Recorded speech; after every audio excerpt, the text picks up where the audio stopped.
tiles everywhere. These are all buildings, walls, floors, or other parts of architecture that I've encountered in Japan. It's something that caught my attention right away when I was there, and it had me wondering, why do so many Japanese buildings have tiles? There must be some reason. Depending on where you are from, this might be a total usual sight for you, but for me, as someone who's lived all their life in Austria, it was different. I'm used to seeing tiles in bathrooms. Up until I did some research for this video, I didn't know why tiles were used in bathrooms, nor did I actually ever think about it. But when I came to Japan, it was so visible to me. Honestly, I don't know if this is a photographer's thing, that I'm more observant of the details in my surroundings, or if this is just very obvious to everyone. But one thing I do know, and that is that it intrigued me, and I found myself taking a lot of photographs of tiles throughout the 3 months I spent in Japan.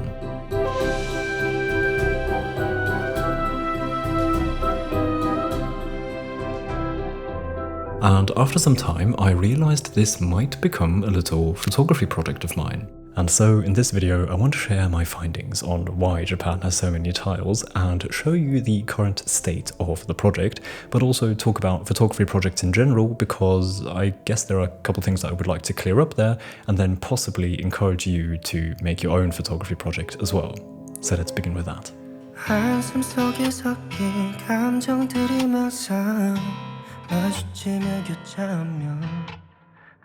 So let's begin with the question, what is a photography project? Basically, it is whatever you want it to be, just the point is that you are taking photographs with a certain intention.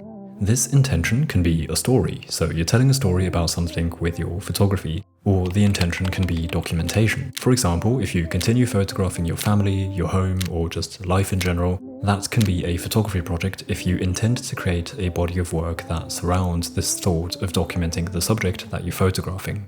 I think another type of project is the conceptual photography project, which again has so many different ways it can go, but in essence it is about finding a concept that you want to photograph, as the name suggests. For example, you want to create a visual poem, or you want to visualize time, or something like that. Again, there is an underlying intention that leads your way when photographing. But something that I've personally struggled with is this idea that a photography project has to be, in a way, good enough to be a photography project. I'm referring to self-restricting thoughts like, oh, I can't make a project like this or that because that's too simple or too boring. However, it was a little while ago that I learned and realized that this is not true. I don't have to take my photography that seriously to the point that it prohibits my creativity. I can just make whatever I want and call it a photography project of mine, no matter how complex or simple the idea is.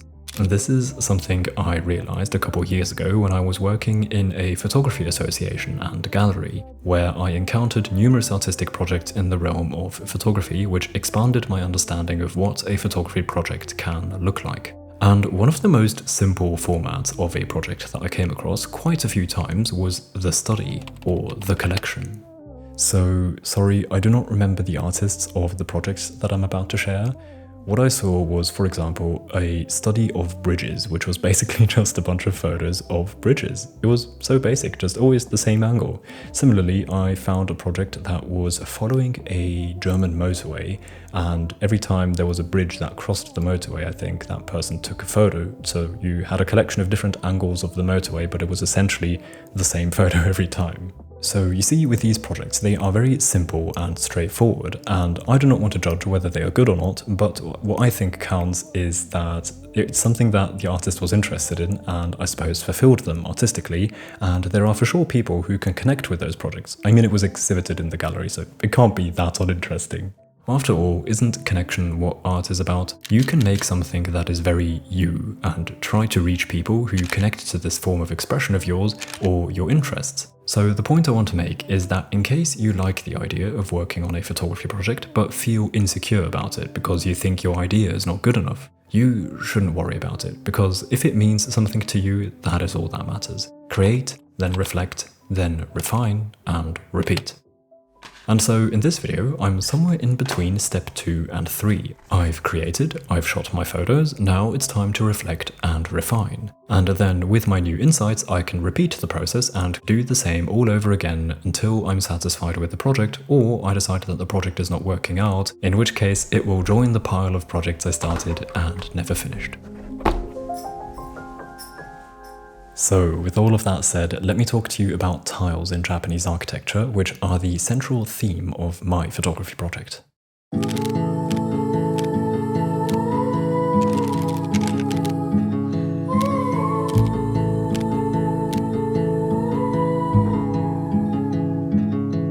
Take a train ride just to see you. Ride for hours just to please you. So I did some research and found a couple insights that gave me a pretty logical answer to my question. Every country around the world builds its structures differently according to cultural factors, but more importantly, I think, environmental factors. As we all know, different countries have different environments and different natural dangers that they need to act against. Japan is very well known to be an earthquake country, and I think it's also quite known that they are masters in building earthquake-proof structures. I mean, just look at central Tokyo. It's still, to me as a layman, a miracle how on earth they can build skyscrapers like these in a country that has such severe earthquakes. So in my quick research, I found a blog post by James Calraith, who wrote that due to earthquakes, the Japanese prefer to not build with bricks because they easily fall apart in the event of an earthquake. So what they've come to use instead is concrete. Concrete is a vastly popular material for building structures around the world, and in Japan it seems to coexist nicely with the other earthquake-resistant features that the buildings have. So it was a good choice of material. However, Japan was not so keen on architecturally going full-on brutalist, so they decided to add decorative ceramic tiles on the outside. Okay, I think that was the secondary reason. Primarily, these ceramic tiles do also have a much more functional reason. One disadvantage that comes with concrete is that it's not very resistant to environmental damage, such as humidity. And if you've ever been to Japan in the summer, you'll know Japan is certainly a humid country, and so the concrete is eroded over time. And so, as a protective measure, they add exterior cladding tiles which are much more resilient. And that then also explained to me why tiles are so common in bathrooms. It all makes sense now, I just have never thought about this. Unfortunately, James Calraith didn't cite any sources, but I found this research paper by Goto, Yamazaki and Ishida from the Basic Research Center INAX Corporation. I don't know how renowned or peer-reviewed this paper is, but they state the same as James Calraith, so I'll take that as probably being the true reason for the tiles in Japan. More than 20% of all the consumption of tiles in Japan are for the facades of the buildings, including skyscrapers. Exterior cladding tiles are utilized to protect the building from being eroded by acid rain or other corrosive materials. I'm actually surprised it's only a little over 20%. What are you doing with all the other tiles? I'm sure these high buildings use more than bathrooms. Anyway, I'm getting off topic. Let's return to photography.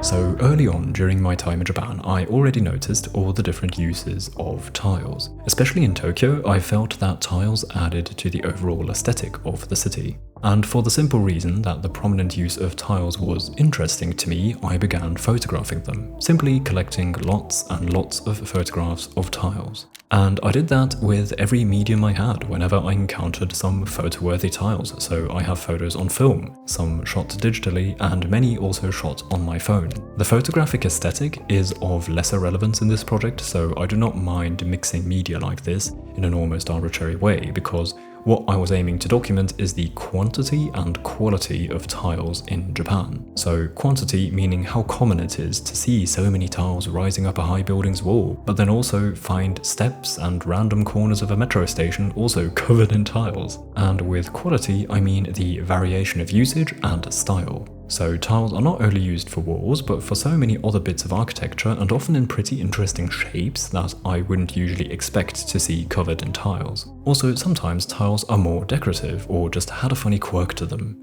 It's this observational view of details of something mundane that I want to achieve in this project. The premise of many things I like to do in photography is to show things in our world that otherwise would be overlooked. Mundane views that actually are worth a bit more appreciation or thought. So the last couple of days I've been gathering all of my photos of tiles and editing them, sorting them, kicking bad ones, highlighting photos I especially like, and in essence I'm just trying to gain an overview of where this project might be heading or what might be missing and how or whether I want to continue working on this. But before we dive into some more photos, I also want to briefly show you how I like to present the projects I have worked on or am currently working on online on my website, which is run by the sponsor of today's video, Squarespace. Squarespace is a great all-in-one website platform that we photographers can use to make our website. I've been using Squarespace for about 3 or so years for my portfolio, and that is where I present the different projects I've worked on or am currently working on, ranging from short films to photography projects. So here you can look through my work with a little thumbnail and then click see more if you want to know the details, where I've either placed the finished work or it says something like work in progress. What's great about Squarespace in my opinion is the user interface, because someone like me who doesn't have much experience with website building can use Squarespace rather easily without needing to watch hours upon hours of tutorials. It's pretty self-explanatory. You can start off with one of the many templates and then customize those to fit your own needs and taste. Head to squarespace.com for a 14-day free trial, and then when you're ready to launch your website, you can go to squarespace.com/Crawford to save 10% off your first purchase of a website or a domain. Thank you so much to Squarespace for supporting me and my work here. I really appreciate it.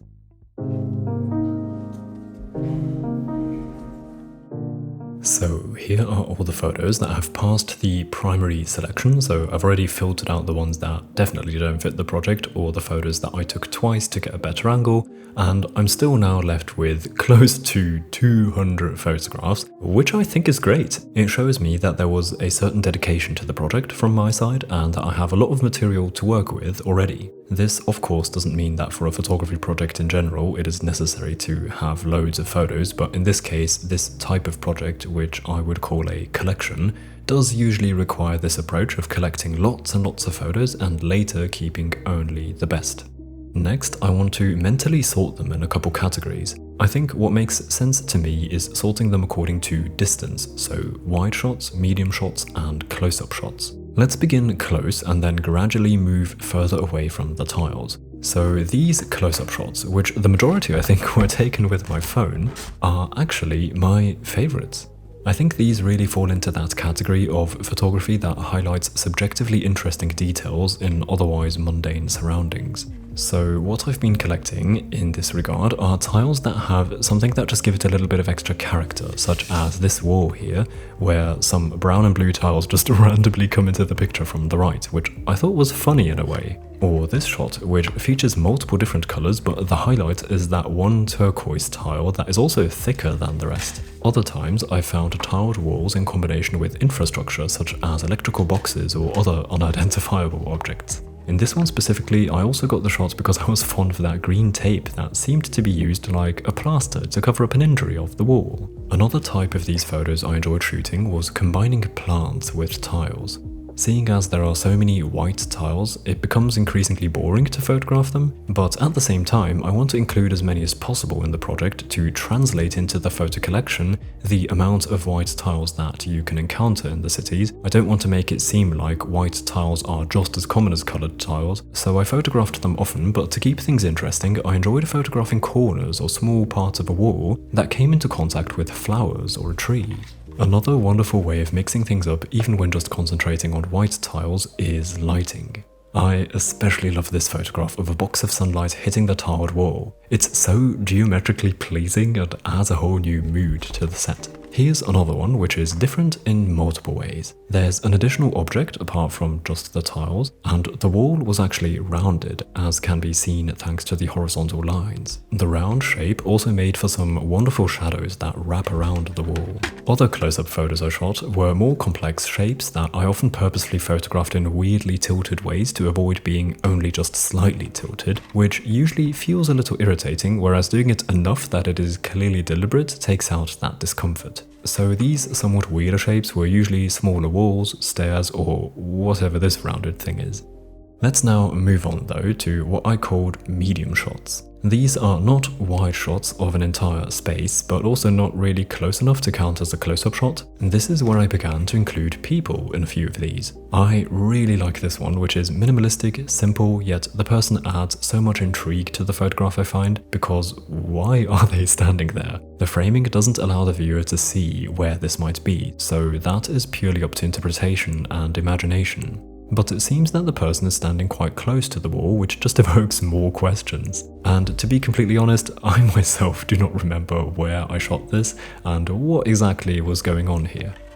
This photo is another one I enjoy a lot, and I actually do remember where I shot it. This was in the Odaiba area of Tokyo, and we were passing an event of sorts where a couple people were leaving the venue or just standing outside chatting, and here I found an angle to shoot only the floor but still include the legs of the group. I'm fond of catching the way the person on the right was standing, because I think that way of standing is a great characterization and adds some personality to this otherwise completely anonymous individual. Then here's a photograph of a window and the completely tiled wall around it, which I thought was pretty cool. It definitely emphasizes the point I'm trying to make in this project, that Japan has so many tiles. In this category of medium shots, I also have a couple photos like this one that are slightly more subtle in their showcase of tiles. So in this case, showing the entrance to a building with the cute pots of plants placed all around the area, and then if you look beyond the surface of the picture, you'll spot them. Tiles on the walls at the back. Then it is also in this category that I have a couple shots that I'm not too sure about yet, because they, visually speaking, fall out of the aesthetic quite strongly. I was telling you that the aesthetics of this project are of secondary matter to me, however I think you know what I mean here. These really stand out for being quite different, mainly because they're so dark I think. So I'll keep them for now, but I wanted to share that in my thought process I'm skeptical of these, whether they really fit into this project. Anyway, let's move on to the wide shots, which are certainly the most subtle when it comes to the presentation of tiles. This photo, for example, pictures a street in Harajuku and this building with a palm tree in front of it. But when put into context of this project, you'll of course realize that this photograph is in here because almost the entire building is covered in tiles. Here's another one I really like, which I already showed you in a previous video when we looked at a roll of Kodak Gold I shot in Tokyo. This shot happens to suit this project quite well. Here's another shot I've shown before in a different context, but again, it actually really suits this project as well. Here's another example of a photograph that features a person. I initially didn't shoot this with the intention of adding this to the collection of tiles, and I like it a lot nevertheless, so the fact that it works in this context too is a neat bonus. Now this wide shot leans more towards the abstract side again, which I enjoy a lot. This was shot in Ginza, in the Tokyu Plaza on the top floor, where they have a terrace that visitors can just go up to and get a nice view of the city. Behind a small wall, I saw that they were still building up here. It seemed that they were intending to add a pool or something, but it was still in construction, and that is how I was able to catch this somewhat random combination of a big tiled wall, a blue cone, and that thing on the left which looks like more tiles but as a display to choose the best color or something like that. So now that I have a decent overview of what I photographed, I must say I really shot more than I had realized during my time in Japan. I'm actually really happy with the large amount I've already collected. I was expecting to need to wait for my next trip to Japan one day to finalize this project, but at the moment I'm not even too sure because this is already not bad. However, I think I need to do some more editing and reflecting on the project, and maybe try sequencing them in a zine, for example, which might lead to new insights on what I still feel a lack of in this project. It feels a bit wrong to have already collected all the shots I need in one trip, albeit the trip was 3 months long. However, I rarely looked at the collection and reflected on the project to see whether I need to pivot in a different direction. I think the best thing to do for now is to give it some more time, basically letting the project mature. I think this should be helpful because the less times in between shooting and viewing, the more emotional connection and irrationality you can encounter when analysing the photographs. Which isn't always bad, but I think that to make a more timeless project, it could be helpful to approach this with time and rationality. Remind me I'm just of the end of the leaves. Nothing matters to me, 'cause I'm just dirt. And that's just poo.